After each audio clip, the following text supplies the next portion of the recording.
There's one myth about strength training that I really just think needs to die. It is the idea that lifting is going to make you bulky. Welcome or welcome back to Trail and Ultra Running Training. My name is Will France. I'm a running coach, a strength coach, and I've helped athletes improve their performance from 5K to 200 miles. And the whole goal of this podcast is to help you train a little better so you can improve your performance and have a little more fun. If you appreciate the information, I'd love it if you subscribed or followed or shared or whatever. Or arguably even better, like just send it to somebody. Anyway, sorry for the full week off. Been a bit of a depressive week. And then I did actually have an interview for the first time in a while with Doug Franchido, and we did talk about his experience at the Wasatch 100 and doing it his first 100 miler, etc. I'm still going to put it out, so I'm not going to get super deep into it here, but for the first time since I bought my big fancy microphone, it did not automatically connect to Zoom. So all of that on my end was recorded from the terrible microphone that is inherent to my laptop underneath my desk. And now I actually have to edit a podcast because his audio is great and we talked forever, and mine is not great, but salvageable if I do a little editing. But as you might notice, I don't do editing. I don't edit podcasts. I find it really tedious and I hate the way I sound. So I actually have to take a few minutes to do that because we talked for over an hour and a half and it was really good information about training and the race, and people deserve to hear it. And I just need to actually do the editing thing. I also got injured on Sunday, which is a topic for a different day. Nothing bad. We can dive into it later. And now, before we get into the main topic, though, I do want to say something brief about a reel I did a couple days ago. I feel like we are often married to exercises, and I have been there. I still kind of am, if we're going to be super honest. There are some basic exercises that I think people probably should be able to do, or at the very least, try to be able to do, right? Like a squat is a fairly basic human movement that we've been doing for a long time. When I lived in East Asia, everyone, young, old, that's just how they sat down, right? And granted, different culture, but it's not an age thing, it's not a whatever thing, this is just how we would move to some degree if we continued to do so from a young age. And it is not to say that everyone's going to get there. It's not to say that it is a realistic expectation to be able to back squat 5 times your body weight, right? And that's insane. But we should probably at least be targeting some version of that movement if our real goal is health, longevity, and some level of performance. Now, I also think that people get way too obsessed with a lot of these types of movements, like a squat and a deadlift, etc. I think they're super valuable. I think they should be the target.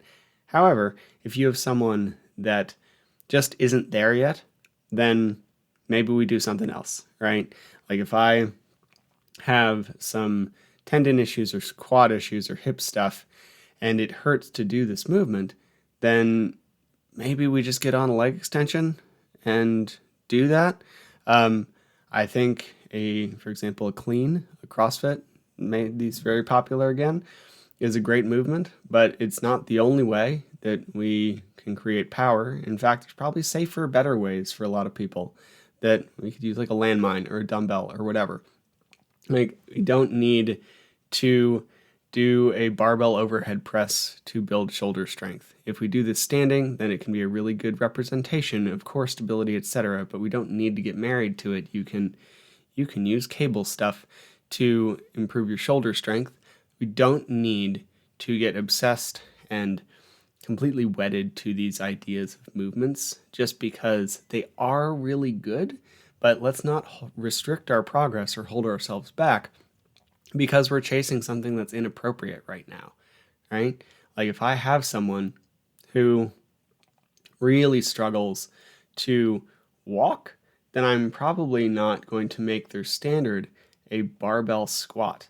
I'm absolutely going to put them on some kind of leg extension so we can build more quad strength, or in a hamstring curl so we can build some more hamstring strength, and hopefully just make them a stronger human being so that eventually walking feels good and squatting is an option.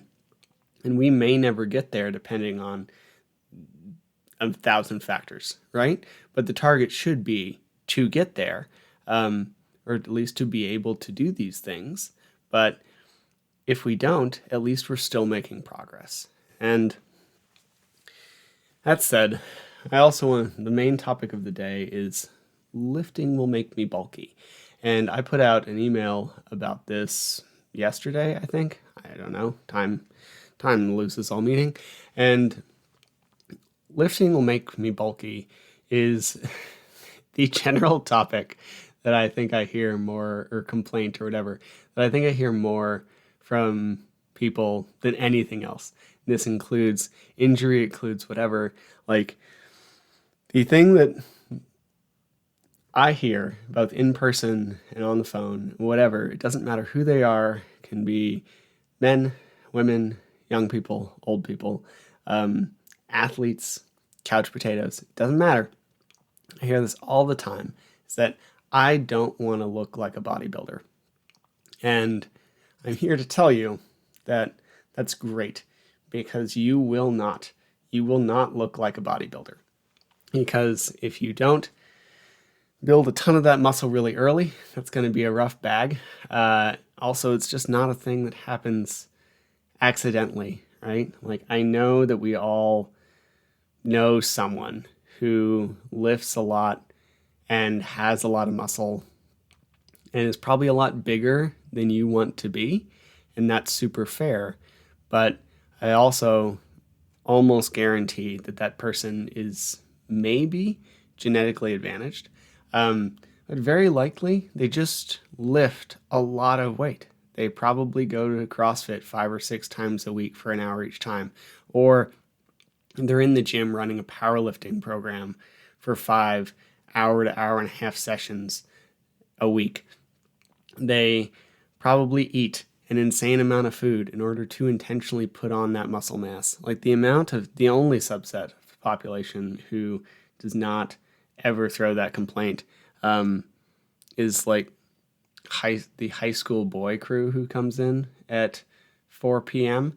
They're actually super respectful. I have no problems with them, but they're clearly looking to get huge. Other than that, there is just not a lot of pursuit of looking like a bodybuilder in the gym where I work, and it's just not going to happen accidentally, because what it takes to build that kind of physique is usually years of consistently lifting weights for often hours per day, a ton of food to a degree that it can feel like a job, and often a lot of steroids.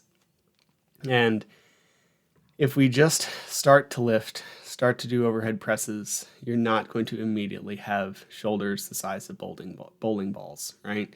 If you do, and like if you do happen to be in the one in a million people who just happen to build muscle incredibly fast, you can just stop. It's a really nice thing. Give it a try. If you see yourself immediately turning into a giant human with tons of muscle who feels like they should be stepping on stage in a bikini or a thong, then just stop and you can pull back. Also, probably note that this is a positive thing in the long run, because it means you're going to have to work a lot less hard to not get things like osteoporosis and sarcopenia as you age, and it's going to be easier for you to adjust your appearance if you want to. Now, I promise I'm not being sarcastic about any of this, as much as we often pretend, especially as athletes, that we like to have the appearance doesn't matter, and etc. conversation. We have preferences of how we'd like to look, and I respect that. I do. But you're just not going to accidentally grow 100 pounds of muscle with lifting a couple times a week. It just won't happen. I have an above average genetic ability to build muscle mass, thanks to my dad. And I lift multiple times per week. And I would never in a million years be consider or be confused for someone who's a bodybuilder. And this is for multiple reasons. Even though I lift multiple times per week, it's usually for like 20 to 30 minutes at a time. I collectively do maybe 2 to 3 hours a week.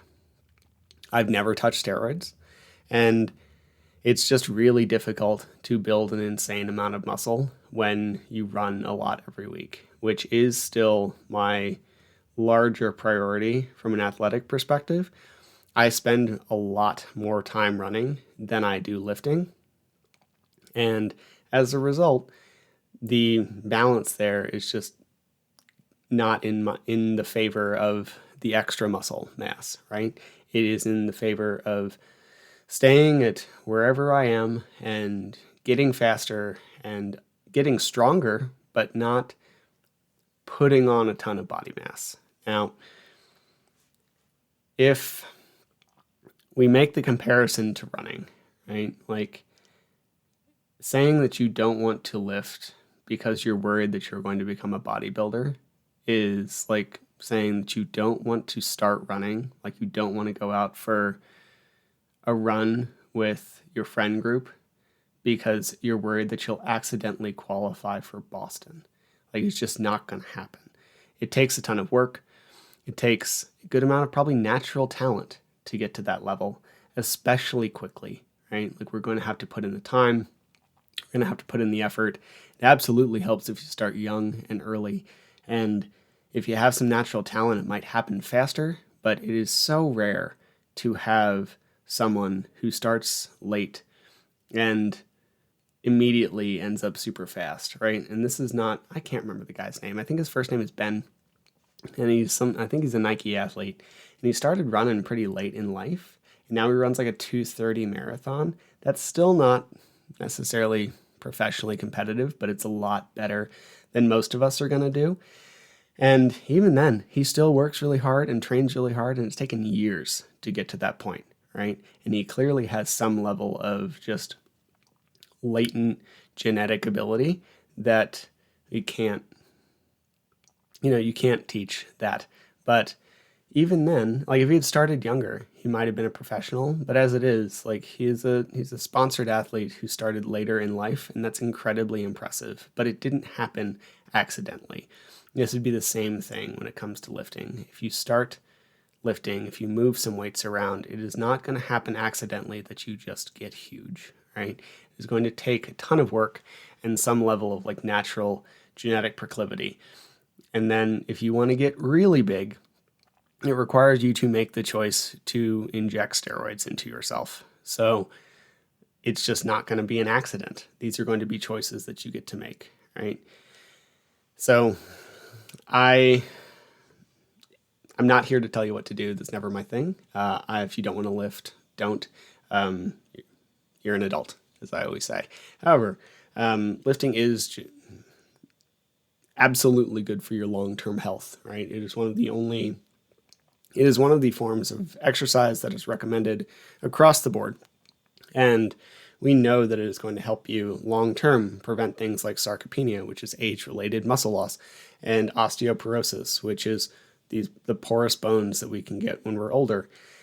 And in conjunction with a decent diet, whatever the hell that means, not the topic right now, it can just help you stay healthier longer and be able to serve a longer, more functional life of like loading your own bags and overhead compartments, etc. Right? So it is a thing that I think people should do, not because it will make you faster, but because it will make you happier down the line. So if you're interested in that and you want some advice or want some questions or have some questions or whatever, shoot me a message, shoot me a DM. I'm happy to help. And you can just like message me on Instagram or shoot me an email in response to one of the, I think, 3 emails I put out most weeks. And I'd be happy to chat with you about it. I've had a couple calls this week and they were super chill. There was no pushy bullshit. And if it's not a good fit or it's not a good time, then that's absolutely fine. I just want to help you get stronger and do the things you want to do better. It's the whole reason I put this shit out in the first place. Anyway, I hope you have a great rest of your day and go have some fun on the trails. Thank you again for listening to the Trail and Ultra Running Training Podcast. I can't tell you how much I appreciate it. Just a reminder, nothing you hear on this podcast is medical advice, and you should always speak with a medical professional before making changes to your training or your nutrition. If you enjoyed the podcast or found it helpful, please leave a rating or review. It tells the algorithm robots that people like it, and that means more people will hear it. Or even better, just share it with someone who you think would benefit. If you prefer a video version, head to the Trail and Ultra Running Training Group on Facebook, or check out the Mountain Goat Endurance Coaching YouTube channel. Thank you again, and I hope you have a great next run.